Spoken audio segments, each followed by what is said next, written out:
Que vous soyez professionnel RH en charge du recrutement ou manager opérationnel amené à recruter ponctuellement, sachez que zapper le brief de poste, c'est la meilleure façon de planter votre recrutement.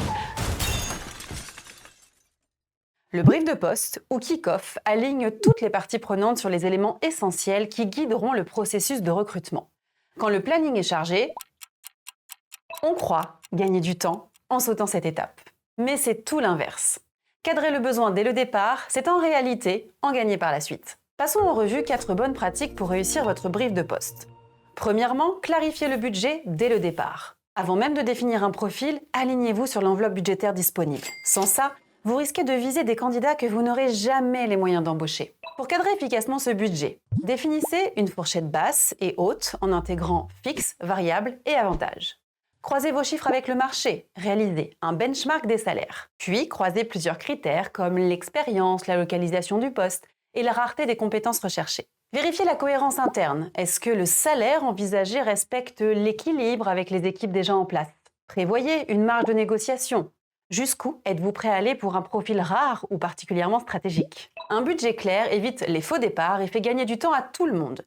Ce serait quand même dommage de dénicher la perle rare pour découvrir à la fin du processus que le budget ne sera jamais validé. En second temps, ciblez le bon niveau d'expérience. Avez-vous le temps et les ressources pour former un profil junior ou cherchez-vous quelqu'un d'expérimenté qui sera rapidement opérationnel?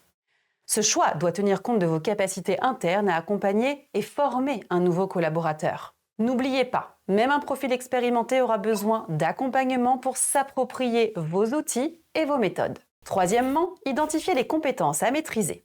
Inutile de viser le mouton à 5 pattes.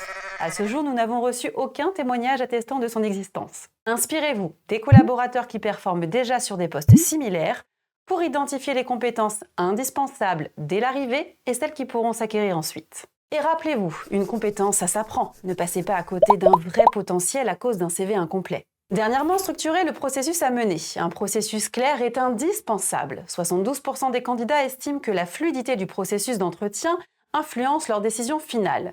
Dès le brief, posez les grandes étapes. Sourcing, entretien, cas pratique, validation finale. Peu importe leur nombre essentiel et que chacune réponde à un objectif précis pour le recruteur comme pour le candidat. Idéalement, ne dépassez pas 3 semaines pour l'ensemble du processus au risque de voir filer vos candidats. Enfin, répartissez les rôles dès le départ. Qui source, qui reçoit, qui décide pour éviter les malentendus et les pertes de temps. Vous avez désormais les cartes en main pour réussir votre brief de poste. À vous de jouer.